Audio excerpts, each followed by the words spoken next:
সবাইকে এই চ্যানেলে স্বাগত। স্ট্যাটিক জিকের এই লেকচার সিরিজে আজকের ক্লাসে আমরা সাংবিধানিক কিছু গুরুত্বপূর্ণ পদে প্রথম যারা ছিলেন, বর্তমানে যারা আছেন, মানে first in India, present situation, এইগুলো নিয়ে আলোচনা করব। অলরেডি এর আগের ভিডিওতে আমরা রাষ্ট্রপতি, প্রধানমন্ত্রী, পশ্চিমবঙ্গের মুখ্যমন্ত্রী, রাজ্যপাল, দেশের রাজ্যসভা ও লোকসভা স্পিকার, পশ্চিমবঙ্গের বিধানসভা স্পিকার, এই সমস্ত পদে প্রথম যারা ছিলেন, সেকেন্ড যারা ছিলেন, বর্তমানে যারা রয়েছেন, সেগুলো নিয়ে আলোচনা করেছি। আজকে ওই সব ব্যাপারেই সুপ্রিম কোর্ট ও হাইকোর্টে প্রথম কারা ছিলেন, বর্তমানে কারা আছেন, দেশে কিছু গুরুত্বপূর্ণ মিনিস্ট্রি অর্থাৎ education ministry, foreign affairs, finance ministry, এই সমস্ত জায়গায় প্রথম কারা ছিলেন এবং বর্তমানে কারা আছেন সেইগুলো বলবো। তো দেশ চালানোর জন্য যেমন সংসদ থাকে, সেই রকমই দেশ ঠিকঠাক করে চলছে কিনা, মানে সংসদের কাজ ঠিকঠাক ভাবে হচ্ছে কিনা, সেটা দেখার জন্য থাকে সুপ্রিম কোর্ট। আর সুপ্রিম কোর্টের প্রধান যে বিচারপতি, তাকে বলা হয় চিফ জাস্টিস অফ ইন্ডিয়া, অর্থাৎ ভারতের মুখ্য বিচারপতি। তো ভারতের প্রথম প্রধান বিচারপতি বা first chief justice of India ছিলেন এইচ জে কানিয়া। 1950 থেকে 51 সাল পর্যন্ত তিনি ভারতের প্রথম প্রধান বিচারপতি ছিলেন। এর পরে ভারতের প্রধান বিচারপতি অর্থাৎ চিফ জাস্টিস হিসেবে বসেন এম পতঞ্জলি শাস্ত্রী। তিনি 1951 থেকে 1954 সাল পর্যন্ত ভারতের প্রধান বিচারপতি ছিলেন।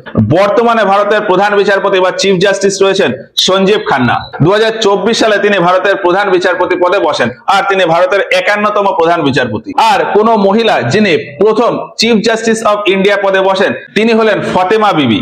ফতেমা বিবি 1889 খ্রিস্টাব্দে ভারতের প্রথম মহিলা চিফ জাস্টিস অফ ইন্ডিয়া পদে বসেন। এখন দেশের ক্ষেত্রে যেমন সুপ্রিম কোর্ট, সেই হিসাবে রাজ্যের জন্য রয়েছে হাইকোর্ট। তো কলকাতা হাইকোর্টের প্রথম প্রধান বিচারপতি ছিলেন ফণীভূষণ চক্রবর্তী।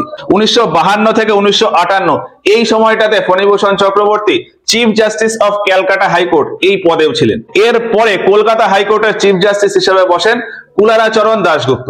1958 থেকে 1959 এই সময়টাতে তিনি কলকাতা হাইকোর্টের চিফ জাস্টিস ছিলেন। তো কলকাতা হাইকোর্টের প্রথম চিফ জাস্টিস ছিলেন ফণীভূষণ চক্রবর্তী। তবে তার আগে ভারতে যখন অন্তর্বর্তীকালীন সরকার চলছিল, সেই সময়টাতে কলকাতা হাইকোর্টের চিফ জাস্টিস ছিলেন এ.টি. হ্যারিস। 1946 থেকে 1952 এই সময়টাতে এ.টি. হ্যারিস কলকাতা হাইকোর্টের চিফ জাস্টিস ছিলেন। তবে কলকাতা হাইকোর্ট যখন প্রথম প্রতিষ্ঠা হয়, তখন এখানে চিফ জাস্টিস ছিলেন বার্নেস পিকক। 1862 থেকে 1870 খ্রিস্টাব্দ পর্যন্ত বার্নেস পিকক কলকাতা হাইকোর্টের চিফ জাস্টিস ছিলেন।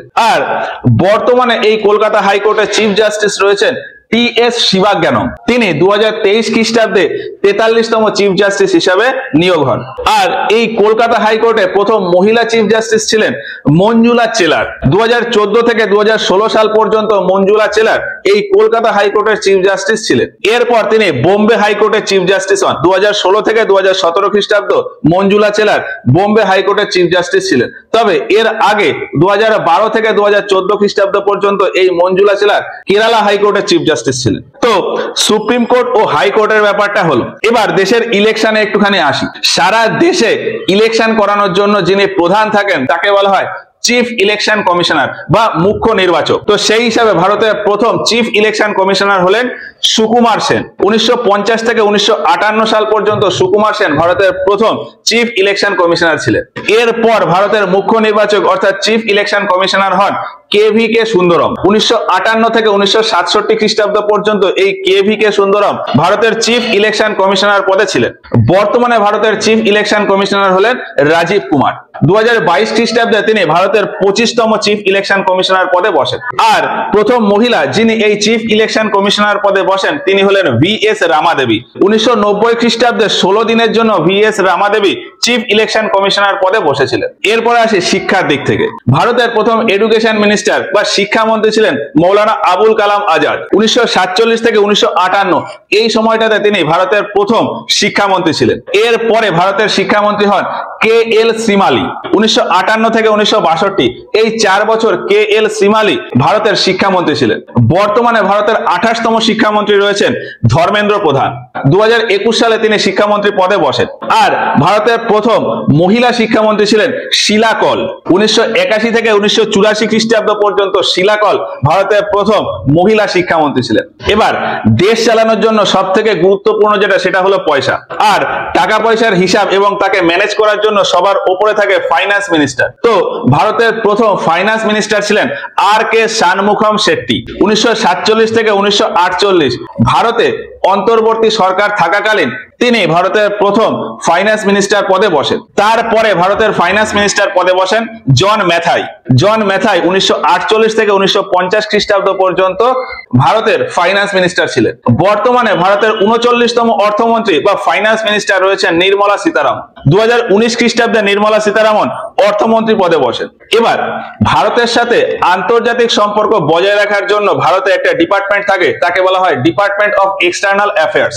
আর এই ডিপার্টমেন্টে সবার উপরে যে থাকে তাকে বলা হয় মিনিস্টার অফ এক্সটার্নাল অ্যাফেয়ার্স। তো সেই হিসাবে ভারতের প্রথম মিনিস্টার অফ এক্সটার্নাল অ্যাফেয়ার্স এই পদে ছিলেন জওহরলাল নেহেরু। তিনি 1947 থেকে 1964 খ্রিস্টাব্দ পর্যন্ত মিনিস্টার অফ এক্সটার্নাল অ্যাফেয়ার্স ছিলেন। তারপর এই পদে বসেন গুলজারিলাল নন্দ। বর্তমানে ভারতের মিনিস্টার অফ এক্সটার্নাল অ্যাফেয়ার্স এই পদে রয়েছেন এস জয়শঙ্কর। তিনি 2019 খ্রিস্টাব্দে এই পদে বসেন। আর তিনি ভারতের 30তম মিনিস্টার অফ এক্সটার্নাল অ্যাফেয়ার্স। আর প্রথম মহিলা যিনি এই পদে বসেন তিনি হলেন ইন্দিরা গান্ধী। ইন্দিরা গান্ধী 1967 থেকে 1969 এই 2 বছর ধরে মিনিস্টার অফ এক্সটার্নাল অ্যাফেয়ার্স এই পদে ছিলেন। এবার আমরা এই যে এত পড়াশোনা করছি, সেই দিক থেকে ভারতে টপ ক্লাস জব হলো ইউপিএসসি জব। আর এই ইউপিএসসি ডিপার্টমেন্টের যে হেড হয় তাকে বলা হয় ইউপিএসসি চেয়ারম্যান। স্বাধীনতার পর প্রথম ইউপিএসসি চেয়ারম্যান হন এইচ.কে. কৃপালানি। 1947 থেকে 1949 খ্রিস্টাব্দ পর্যন্ত এইচ.কে. কৃপালানি স্বাধীন ভারতের প্রথম ইউপিএসসি চেয়ারম্যান ছিলেন। এর পরে ইউপিএসসি চেয়ারম্যান পদে বসেন আর.এন. ব্যানার্জি। 1949 থেকে 1955 খ্রিস্টাব্দ পর্যন্ত আর.এন. ব্যানার্জি ইউপিএসসি চেয়ারম্যান ছিল। বর্তমানে ইউপিএসসির 31তম চেয়ারম্যান হিসেবে রয়েছেন ডক্টর মনোজ সোনি। 2022 খ্রিস্টাব্দে তিনি ইউপিএসসি চেয়ারম্যান পদে বসেন। আর প্রথম মহিলা ইউপিএসসি চেয়ারম্যান হলেন রোজ মিলান ব্যাথিউ।